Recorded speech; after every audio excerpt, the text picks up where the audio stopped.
Selamat pagi anak-anak sekalian. Selamat berjumpa lagi di program belajar jarak jauh. Kita bersyukur masih bisa ketemu lagi dalam pertemuan yang kedua ini. Anak-anakku sekalian, marilah kita memulai pembelajaran yang kedua ini. Sebelumnya tentunya kita semua sudah berdoa, mudah-mudahan dalam pembelajaran ini kita masih tetap mendapatkan keselamatan.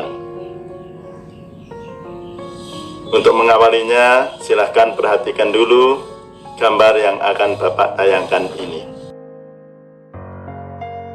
Nah, gambar apa ini anak-anak? Gambar Garuda Pancasila. Mengapa Bapak menayangkan gambar ini? Karena pertemuan yang kedua ini kita masih membicarakan tentang Pancasila. Hanya materinya, kalau kemarin kita membicarakan tentang pemberontakan-pemberontakan yang merongrong keberadaan Pancasila sebagai dasar negara. Nah, hari ini kita akan membicarakan Pancasila, yaitu mengenai penerapan dari masa ke masa.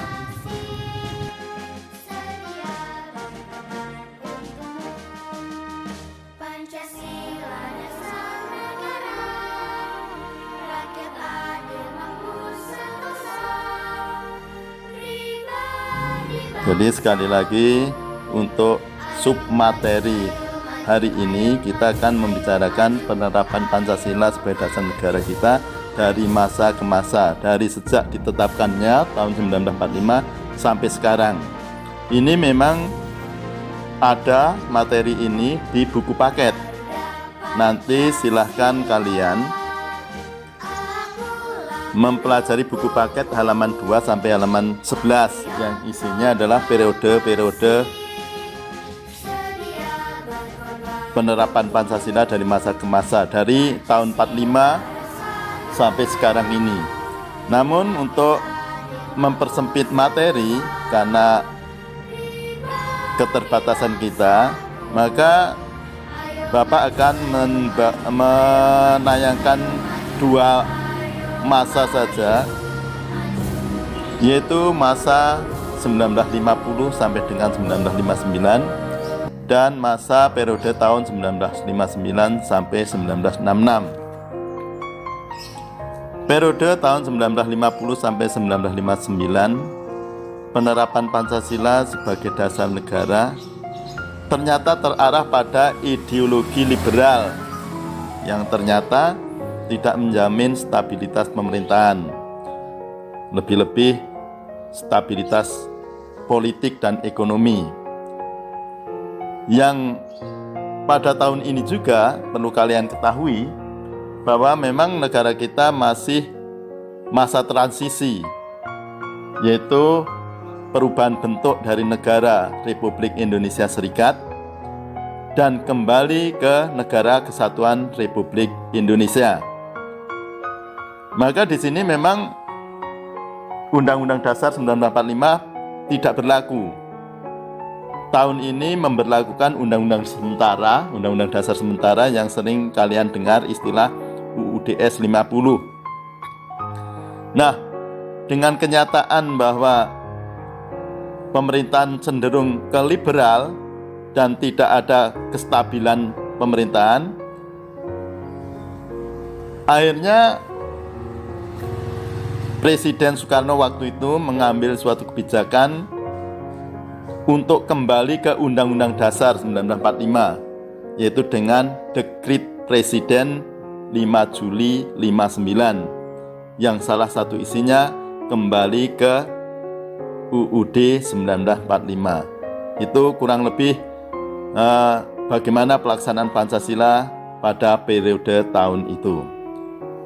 Berikutnya adalah periode tahun 1959-1966.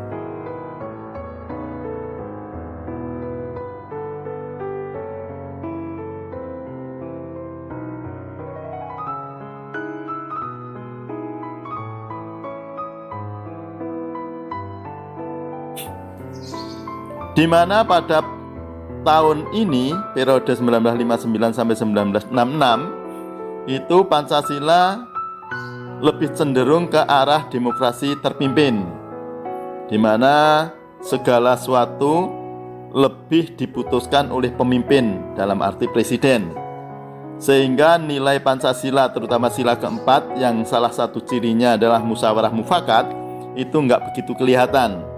Jadi segala sesuatu sekali lagi ditentukan oleh presiden waktu itu. Lebih jelasnya nanti sekali lagi silahkan dibaca materi yang terurai di halaman 2 sampai halaman 11 buku paket. Dan juga mungkin kalian perlu mencari sumber-sumber lain untuk memperkaya bagaimana pelaksanaan Pancasila itu sebenarnya dari masa ke masa. Nah, sementara untuk penghantar pembelajaran kita minggu ini cukup ini saja. Jangan lupa nanti kalian tetap mengerjakan LKS yang telah Bapak kirimkan melalui WA ke grup masing-masing kelas. Silakan dikerjakan, ditandatangani orang tua, hasilnya difoto, kirimkan ke WA Bapak melalui jaringan pribadi. Jelas anak-anak? Nah, itu saja. Terima kasih atas perhatiannya.